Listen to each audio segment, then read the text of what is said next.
8 years in Chicago, a year in South Bend, and we moved to Detroit, and I spent my formative years up till World War II in Detroit, in Royal Oak, suburbs. Although my dad was not involved in any way with the car business. Goodyear was one of his big clients, but that really didn't qualify. But, you know, most of my friends, their fathers worked in the car business. As I got older and was going to art school, began to be aware of the fact that there was such a thing as designing cars. It was in its very early stages at that point. I got my first job cutting blueprints at Chrysler Engineering, working a night shift then, which allowed me to go to art school in the daytime. But then I got a chance to be an apprentice designer at Briggs Body, which did Ford and Chrysler bodies at the time. My dad got a job painting backgrounds for Disney. So I decided to try California too, so I moved with my mother and dad to California. Driving down Sunset Boulevard one day, and I saw this custom-built Packard sitting in front of this shop, and a sign on the building said Darren of Paris, so I stopped and went in and talked to Dutch Darren, and he hired me on the spot. So I spent a year doing cars for Errol Flynn and Al Jolson and Clark Gable. For a 19-year-old from Royal Oak, Michigan, that was a very heady year that I spent. There was a lot of fun. Didn't make much money, but had a ball. Point came when I had to make some serious money, support myself, so I went back to Detroit. The only unpleasant experience of my life ever working was for Hudson Motor Car Company. I had just gotten married, come back from a honeymoon, had $5 in the bank, and I got fired. But 2 days later, I had a job at Packard for more money than I'd been making at Hudson. As U.S. involvement in World War II began, the federal government contracted with American automakers to build sea vessels and warplanes. It was obvious we were going to wind up getting in the war, and we knew that there weren't going to be any new cars. Ed McCauley called us in and said, you know, we're going to have to close up the department, basically, but he said, so start looking for another job, but you'll stay on the payroll till you find something. I mean, it was a very good deal. So I got a job in the aircraft industry, switched to engineering and designing an aircraft, going in the Navy and got a commission and wound up doing engineering and training literature in the Aviation Training Command. The last year of the war, I wound up at 1 Park Avenue in New York. I mean, it was tough duty. It was tough because New York was pretty expensive and an ensign's pay didn't go very far.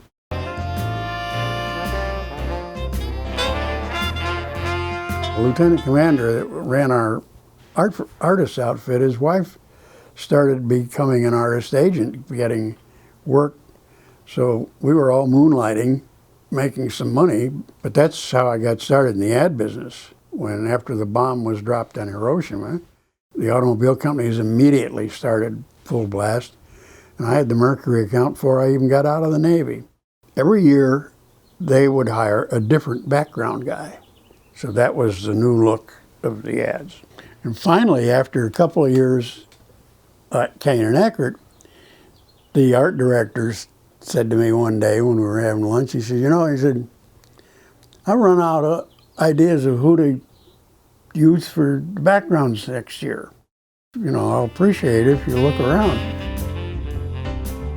My dad grew up in Southern California, went to Beverly Hills High School. At a very young age, he went to art college, maybe even at the same time he was finishing high school. Chouinard Art School was a feeder school for Disney. One of his professors was hired by Disney and encouraged my father and one of his buddies to work at Disney. Inequalities in pay structure and other labor issues resulted in an Animators Guild strike against Disney in 1941. My father was not happy about the problems at Disney and wanted to strike out on his own. He liked the sophistication of New York. They moved to Southern Connecticut, which was right in the middle of a big artist colony. What my dad was doing during that time was freelancing. Van and I had the same agent, and we both lived out in Connecticut, so we used to see each other occasionally. Illustrated some books. He did the Italian line, steamship company. So I'd seen what he had done on the Italian steamship line. It was a style that I thought was really neat, and it was different. I asked Van, I said, would you like to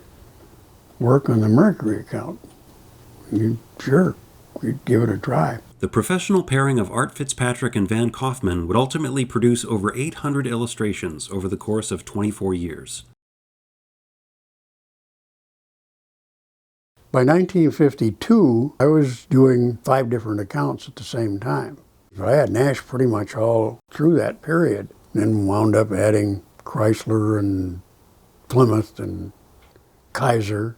I wound up doing some General Motors institutional stuff for Cudner Agency, and they had the Buick account. Next thing I started doing some Buicks. So they called me and wanted an ad like Tuesday, and I said, I can't do it, sorry.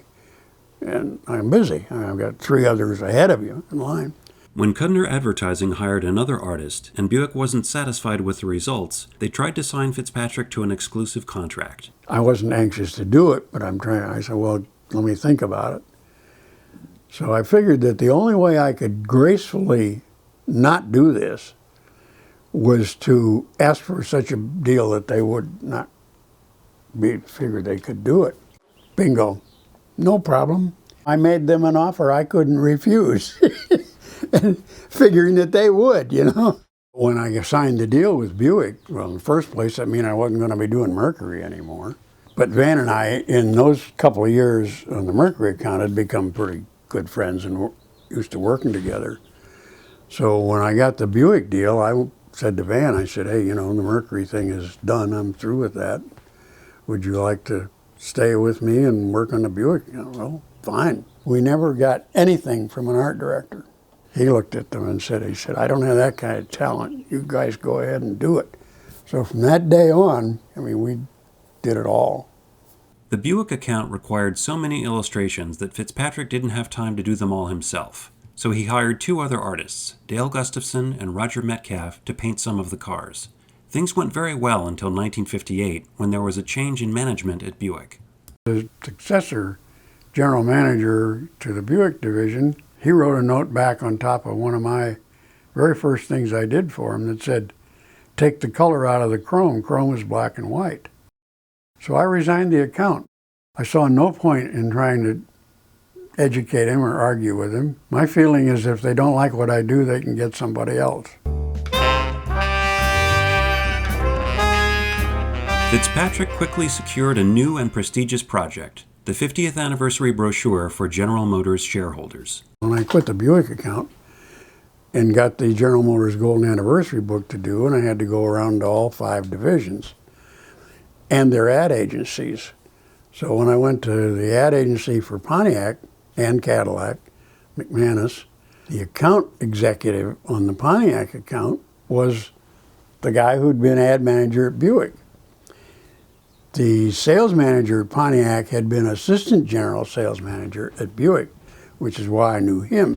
So I'm at the Pontiac ad agency on the General Motors book, and the young guy from Buick said, hey, we've got this new car and Knudsen wants a whole new thing and so forth and so on. Would you be interested in doing the Pontiac account? I said, sure. So I went back and told Van, I said, I think we got the Pontiac account. The other ads, people are washing their car, having a wonderful time, and the girl's sitting on the hood playing a banjo. I mean, that isn't anything for them to aspire to. They want to feel when they get in the car and leave that then they're as good as anybody else. All of the hundreds of Pontiac ads I did, there's only one picture I know of where anybody involved is looking at the car. It was that ability to combine the car with that lifestyle and make it look like it fit together that was the reason they succeeded. When you look at those ads, you want to dive into those pictures.